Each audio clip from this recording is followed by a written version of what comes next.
ബറോസ് നല്ലൊരു family entertainer ആണ്. Fantasy ഉണ്ട്, കോമഡി ഉണ്ട്, ഇമോഷണൽ ഉണ്ട്, എല്ലാം കൊണ്ട്. പിന്നെ ലാലേട്ടന്റെ ഒരു മാജിക്കൽ ആക്ടിംഗ് ആണ്. പിന്നെ ഇതില് ദിലീപന്റെ പല സിനിമകൾ പലത് തോന്നി എനിക്ക് കണ്ടപ്പോ. ജാഗിഡ് എൻഎസിലെ പല പെർഫോമൻസ് പിടിച്ച പോലെ തോന്നി. കുഴപ്പമില്ല, കണ്ടിരിക്കാം. ഡയറക്ഷൻ കുഴപ്പമില്ല, നല്ലൊരു ഡയറക്ഷനാണ്.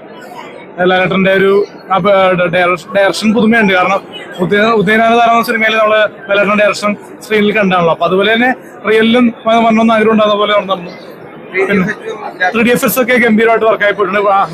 മടിയിൽ കുട്ടിച്ചാത്തതിന് ശേഷം ലാലേട്ടന്റെ ഒരു പടം വന്നു.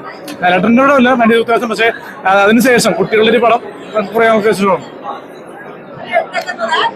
എനിക്ക് തോന്നുന്നു കേരളത്തിലും ഓവർസീസും നല്ലപോലെ ഓടാൻ ചാൻസ് ഉണ്ട്. നോർത്ത് ഇന്ത്യയിൽ അങ്ങനെ കണക്ട് ആവില്ല, നമുക്ക് കണക്ട് ആവുന്ന പോലെ അങ്ങനെ കണക്ട് ആവില്ല.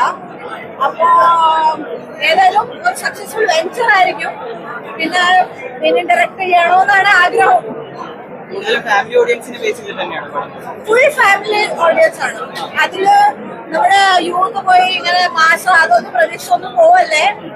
കിഡ്സിന്റെ മൂവി കാണാൻ പോവാ, എൻജോയ് ചെയ്യാൻ പോകണം മാത്രമേ ഉള്ളൂ. മുത്തശ്ശി കഥ കാണാൻ പോവാന്ന് മാത്രം വിചാരിച്ചു പോവാ.